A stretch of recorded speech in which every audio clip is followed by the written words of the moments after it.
8h30, l'heure des croissants chauds et de votre café et bien sûr l'heure de votre matinale sur TV Vendée. Nous sommes le jeudi 9 juin et voici ce qui nous attend. De l'actu, des infos pratiques, notre jeu et de la bonne humeur. Nous avons aussi la classe libérée, une méthode d'enseignement qui prône l'autonomie des enfants. Deux enseignantes de la Génétouse nous font découvrir leur fonctionnement atypique. Législative 2022, quels enjeux par circonscription? Notre journaliste Aurélien Huard va nous les détailler. Mais tout de suite, jetons un œil à la météo de ce jeudi. Alors, la carte, elle arrive. Eh bien, le temps est plutôt calme entre éclaircies et passages orageux. Le vent s'atténue un peu, il soufflera à 30 km/h. Côté température, ça baisse légèrement. Elles oscilleront entre 12 degrés dans les terres et 15 sur les côtes. Nous aurons jusqu'à 16 degrés d'ailleurs sur Noirmoutier et l'Île-Dieu. Peu de changements dans l'après-midi, le vent va forcir un peu par rafale, mais le soleil continuera d'apparaître régulièrement. Les températures atteindront 20 degrés dans les terres et 19 sur la côte. La marée, elle a atteint son point le plus bas à 6h48. Elle sera à nouveau haute à 13h31 avant de redescendre à 19h. Coefficient, il atteint 44 à 47. Où irez-vous faire votre marché en ce jeudi? Eh bien, peut-être au Poiré-sur-Vie ou à Chantonnay, la Garnache ou encore Avrillé. Pour faire votre choix, n'hésitez pas bien sûr à consulter notre carte chaque jour de la semaine sur notre site internet tvvendée.fr. En ce 9 juin, nous fêtons les Dianes ainsi que les Féliciens. Le jour se lève à 5h47 et se couche à 21h52. Nous avons donc gagné une petite minute de soleil. Et pour information, c'est la 160e journée de l'année. Maintenant que l'on sait tout ça, voyons de quoi.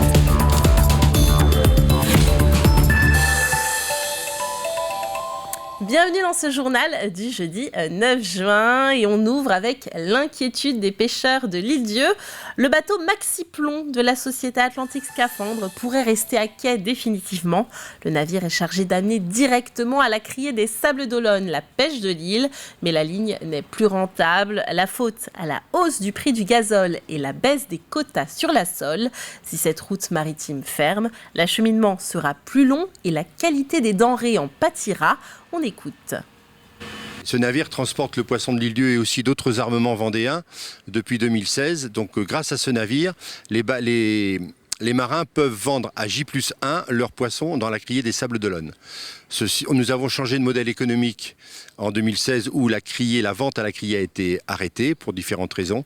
Mais aujourd'hui, nous sommes en 2022 et à cause de la baisse des tonnages du poisson pêché par les armements de l'Île-Dieu et aussi par l'augmentation de l'énergie et notamment du gasoil pour l'armement, cette entreprise privée qui rend une mission de service public est aujourd'hui un petit peu dans la difficulté. Sur un tout autre sujet, elles ont libéré leur classe. Deux enseignantes de l'école du Sacré-Cœur de la Génétouse ont choisi de fusionner leurs cours de différentes sections pour laisser aux enfants l'autonomie de choisir quels enseignements ils ont envie de suivre. Une méthode racontée dans leur livre « Notre classe libérée ». Pierre Dalicieux est allé sur place pour en voir le fonctionnement. Cette classe, ou plutôt ces classes de maternelle, ne forment qu'une. Petite, moyenne et grande section sont ensemble. Ici, pas de séparation. Les portes restent ouvertes et chacun choisit son activité selon ses envies. C'est un apprentissage différencié, on s'adapte au rythme de l'enfant. Donc ce sont que des activités autonomes. Les enfants vont à leur rythme. Donc une petite section peut très bien faire une activité qui normalement est plus destinée aux moyennes sections ou aux grandes sections, mais s'il en est capable, il peut librement utiliser cette activité. Comme un élève de moyenne section, s'il a besoin de plus de temps, eh bien, ira piocher dans des activités un petit peu plus faciles pour lui. Une expérience qui ne date pas d'hier. Il y a une petite dizaine d'années, ces deux enseignantes et collègues ont choisi d'enseigner de manière différente. Et il faut bien le dire, ici, il règne une ambiance sereine et apaisée. pour le plus grand bonheur, visiblement, des enfants. On a du recul, ça fait très très longtemps qu'on pratique cette classe fusionnée, ça fait 8-9 ans. On ne reviendrait pas en arrière, mais pour rien au monde. Les enfants sont heureux, il y a une bonne ambiance dans la classe, ils ont envie d'apprendre. C'est ça en fait aussi l'élément clé, c'est qu'ils sont moteurs, ils sont impliqués dans leurs apprentissages. Ils vont au bout des activités, ils ont envie d'aller plus loin. On a des élèves de moyenne section qui sont déjà lecteurs. Dans le domaine des mathématiques, on peut aller aussi très très loin.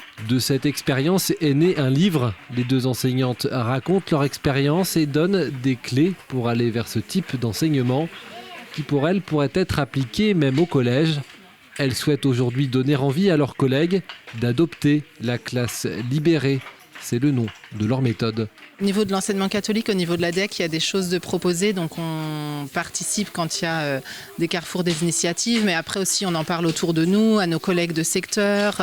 Voilà, en fait, ça bouge un peu partout dans plein d'écoles. Et après, il y a beaucoup de personnes qui sont intéressées par notre fonctionnement, mais qui ne savent pas forcément concrètement comment mettre les choses en place. Donc comme on a du recul, eh bien, voilà, on peut aussi partager notre expérience. Si cette méthode vous interpelle, le livre est proposé à la vente dans la plupart des librairies du département.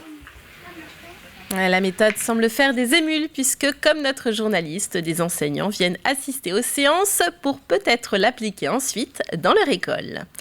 Ce dimanche, vous êtes attendus aux urnes. Il s'agit d'élire vos futurs députés. Pour vous aider à mieux comprendre les enjeux et les situations de chaque circonscription, notre journaliste Aurélien Huard est intervenu ce mercredi soir sur notre plateau pour vous faire le point. Je vous propose de faire une séance de rattrapage.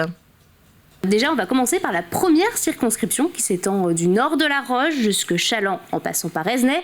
Qui sont-ils exactement, ces candidats, et quels sont les enjeux surtout ? Alors, il y a 12 candidats sur cette première circonscription. On retrouve le député sortant, Philippe Latombe, qui représente la majorité présidentielle. On rappelle d'ailleurs que les candidats de la majorité présidentielle avaient remporté toutes les circonscriptions en 2017. Face à lui, on trouvera Laurent Caillot du parti Le Nouveau Centre, mais qui était aussi investi par les Républicains. On suivra également le résultat de la conseillère régionale Lucie Etonneau, qui représente la NUP. Également Lila Ndong du Rassemblement National. Et puis les autres partis représentés, ce sont Reconquête, Allons Enfants, Lutte ouvrière, Mouvement de la ruralité, Mouvement écologiste indépendant, le Parti animaliste, les Patriotes et enfin Solidarité et Progrès. Alors, même question pour la deuxième circonscription qui, je le rappelle, s'étend sur la Roche Sud, Talmont-Saint-Hilaire et puis Chantonnay et Mareuil-sur-Lay. Oui, il y aura 13 candidats. C'est la circonscription où il y a le plus de candidats, avec donc là aussi le député sortant Patrick Loiseau, qui représente le MoDem, mais qui n'a pas été investi par la majorité présidentielle. C'est Béatrice Bellamy du parti Horizon qui a eu l'investiture. Elle qui a quitté le parti Les Républicains qu'elle représentait lors des élections de 2017. L'investiture des Républicains, elle est pour Maxence de Rugy, le maire de Talmont, qui lui est un prétendant sérieux à la victoire. On suivra également Nicolas Hélary, qui représente la NUP et qui pourrait jouer les troubles faits, tout comme Franck Laloux du Rassemblement National. Les autres partis sur cette deuxième circonscription, Reconquête, Vent d'écologie, Lutte ouvrière, les Patriotes, La Raison du Peuple, Parti animaliste, le Mouvement de la ruralité et le Parti pirate. Alors, on poursuit forcément sur la troisième circonscription, qui, je le rappelle, concerne plutôt le littoral, avec les Sables d'Olonne et les îles notamment. Avec 8 candidats, c'est la circonscription qui compte le plus d'électeurs, mais où il y a le moins de candidats. On va dire qu'il y a deux candidats qui se présentent comme favoris. Le député sortant, Stéphane Buchou de la majorité présidentielle, et face à lui, Alain Blanchard des Républicains, qui a le soutien notamment de Yannick Moreau, le maire des Sables d'Olonne. Mais on surveillera également en outsider Corinne Fillet du Rassemblement National, Aurélien Mauger de la NUP, autres partis représentés, Vent d'écologie, Lutte ouvrière, le Mouvement de la ruralité ainsi que Debout la France.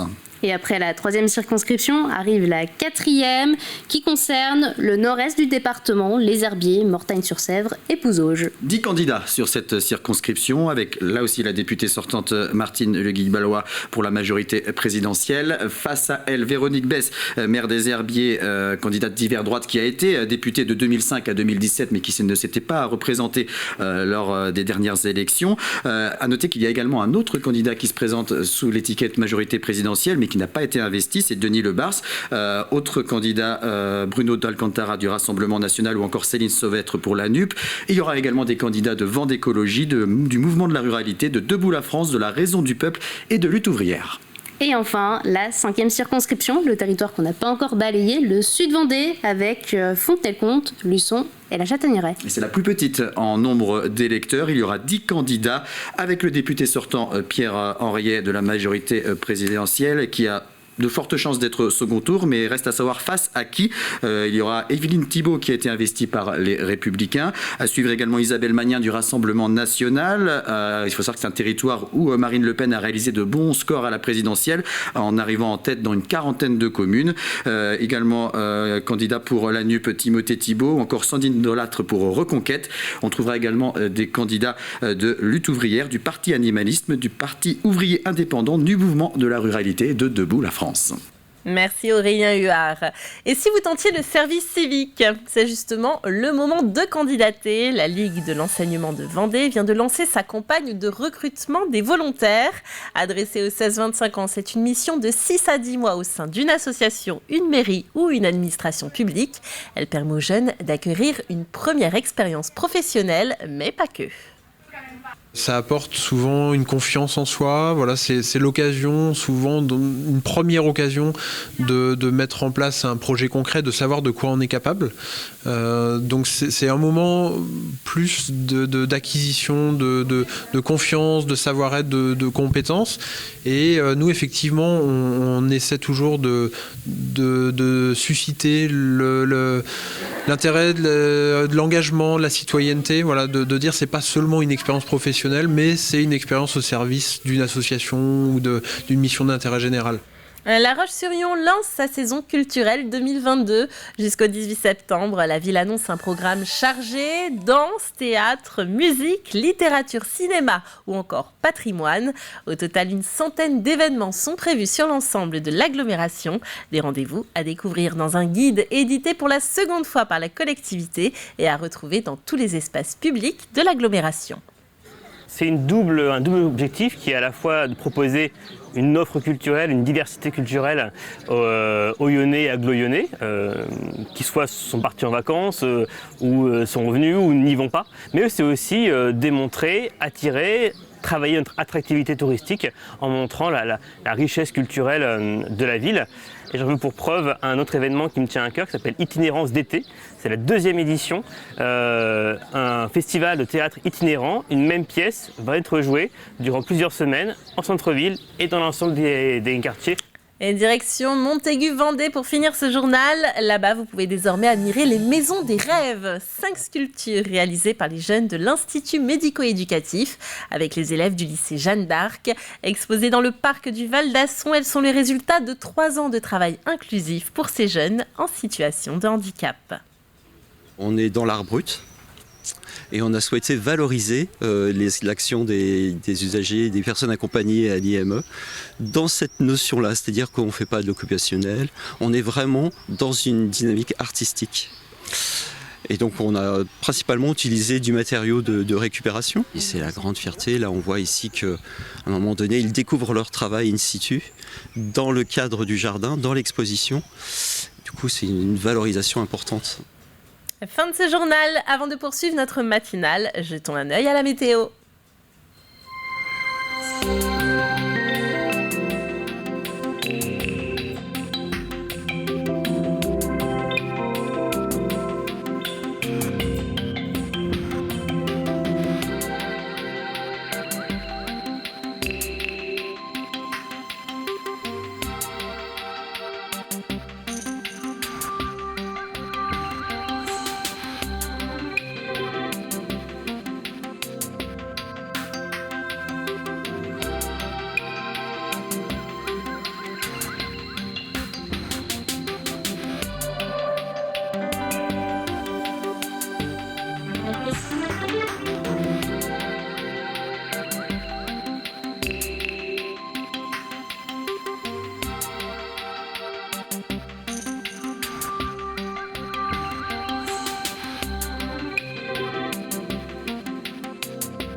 Du soleil pour cette fin de semaine, que c'est beau à voir.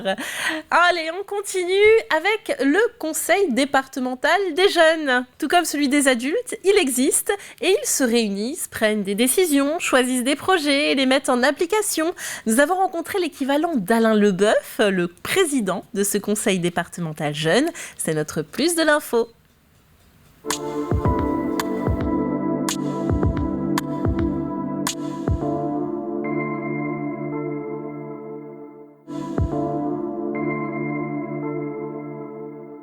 Être président du conseil départemental des jeunes de la Vendée, c'est représenter l'ensemble des conseillers départementaux jeunes de la Vendée et également les collégiens vendéens pour les représenter au niveau de la presse, des institutions et faire entendre leur voix.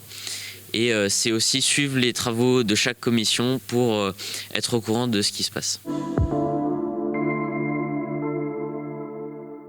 Je fais ça pour m'engager tout simplement et puis aussi le thème défini pour ce mandat, le sport, un bien-être pour tous, c'est une cause qui me tient à cœur et j'aime le sport, moi aussi je fais du sport et donc ça me paraît important de faire bouger les jeunes tout simplement. Concrètement, on a réalisé un projet à l'échelle du département. Donc notre idée c'était de faire bouger les jeunes tout simplement, renforcer la cohésion entre eux et puis leur donner le goût de l'activité physique.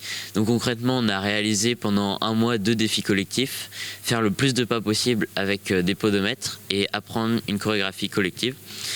Et puis on a une journée banalisée qui a été organisée fin mai. Pour réaliser en un jour plusieurs défis collaboratifs comme la réalisation de la danse, des activités douces, une balade pédestre et puis un quiz pour savoir quel type de sportif on est.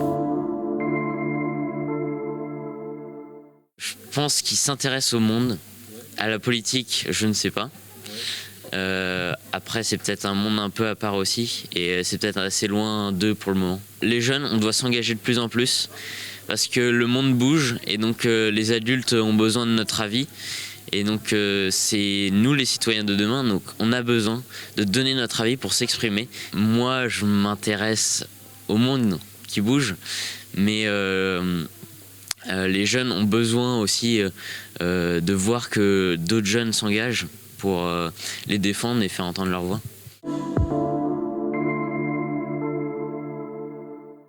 Ils viennent de toutes les catégories sociales, avec des idées bien souvent marquées, avec une envie de faire avancer leur territoire, leur commune, et de poursuivre, on va dire, l'évolution de leur département, là en l'occurrence, sur cet engagement, et de s'adresser à des gens de leur âge qui leur permettent de pouvoir porter une voix d'un plus grand nombre au sein de leur collège, puisqu'ils sont ambassadeurs de leur collège quand ils sont élus conseillers départementaux des jeunes. Et après 2 ans de mandat, il est temps pour le Conseil départemental des jeunes 2020-2022 de passer le flambeau à de nouveaux élèves qui seront élus à la rentrée prochaine dans chaque collège et MFR de Vendée. Allez, c'est l'heure maintenant de passer notre coup de fil à la presse.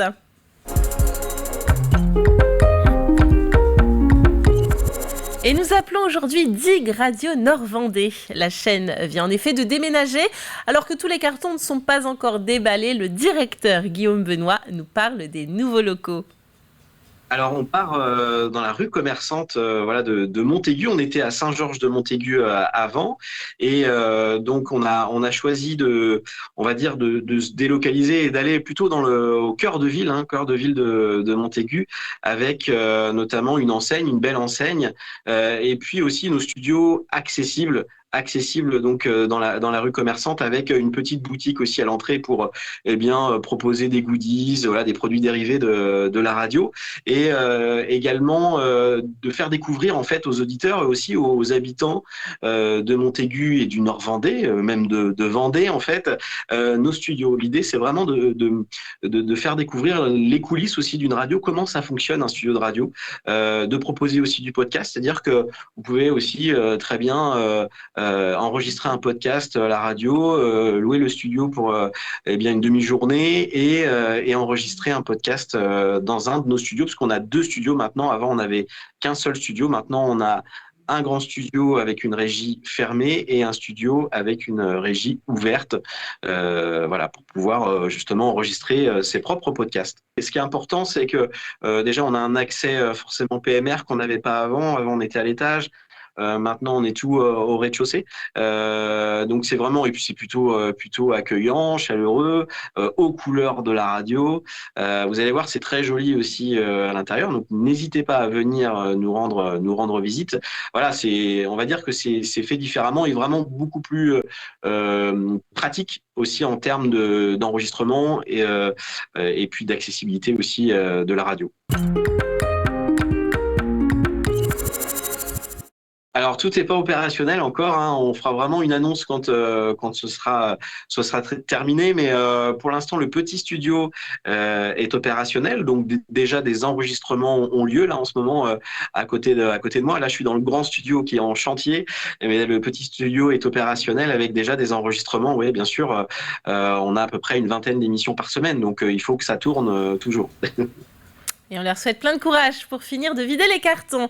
Il est 8h51, on passe maintenant à l'extrait du jour.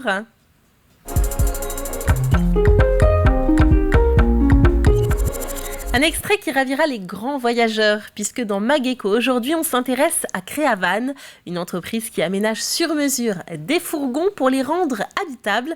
Une véritable tendance aujourd'hui pour être mobile tout en gardant un certain confort. On découvre cet extrait.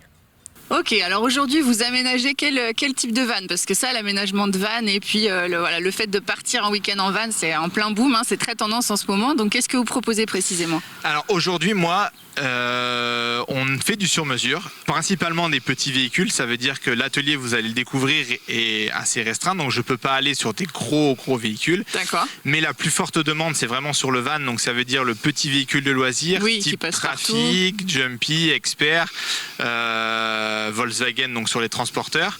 Ça, c'est vraiment notre plus forte demande, parce que soit les gens, donc effectivement, abandonnent une voiture familiale pour avoir ce genre de véhicule, pour partir vraiment à l'improviste. Un week-end, on se décide un vendredi soir, tiens, on va aller se balader. Ouais. C'est beaucoup ce que me demandent mes clients. Donc nous, on est vraiment sur ce type de véhicule. Et après, on s'adapte à la marque. Ça veut dire que le client achète son véhicule et nous, on aménage en fonction des demandes du client. D'accord. Ça veut dire qu'on n'a pas d'aménagement type. On en propose parce qu'on a plus ou moins à orienter les clients, parce que des fois, ils sont un petit peu perdus dans leur aménagement. Voilà. Mais effectivement, puis dans ce qui est réalisable, ce qui est faisable au niveau technique, quoi. On oriente un petit peu nos clients et on est dans un petit volume.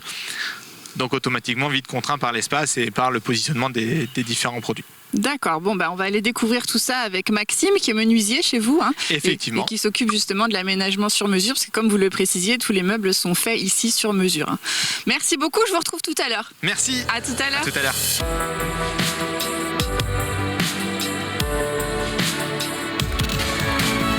8h53, voici le rappel des titres de l'actualité. L'inquiétude des pêcheurs de l'Île-Dieu après l'annonce d'un arrêt possible du bateau qui ramène les prises à la criée des Sables d'Olonne. La ligne n'est plus rentable, la faute à la hausse des prix du gazole.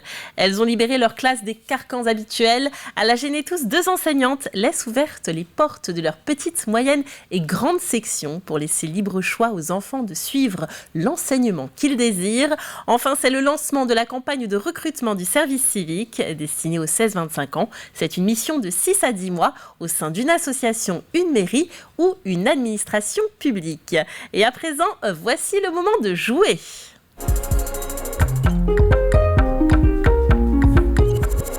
Et pour jouer, il vous faut la réponse à cette question. Quelle est la particularité de Jean-Louis, ce nouveau maraîcher de Dompierre-sur-Yon? Ce reportage est passé la semaine dernière. Si vous l'avez vu, la réponse est plutôt facile.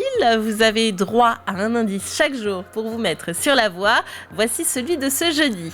Au cœur du concept, 3 serres. Un vaste champ et 500 mètres de haies fruitières. Pour jouer, c'est facile, envoyez-nous votre réponse et si vous êtes tiré au sort, vous remporterez peut-être un des lots de nos partenaires. Ils sont 2 cette semaine, les Nuits de la Tour à Angles qui offrent 2 places pour le Son et Lumière du 26 juillet, un spectacle historique en présence de 300 bénévoles au pied de la tour de Mauric. Et l'autre lot, c'est un pass VIP famille pour 4 personnes en fauteuil-loge pour le spectacle Claudio Zavata à La Roche-sur-Yon. Le cirque a monté son chapiteau boulevard de l'Industrie du 3 au 26 juin. Valeur de ce cadeau, 100 €. Allez, on réfléchit bien et on n'hésite pas à jouer pour gagner les lots de nos 2 partenaires. 2 lots, donc 2 gagnants, je précise. Il est temps de marquer une courte pause et puis on se donne rendez-vous dans 3 minutes pour un retour de l'actualité. À tout de suite.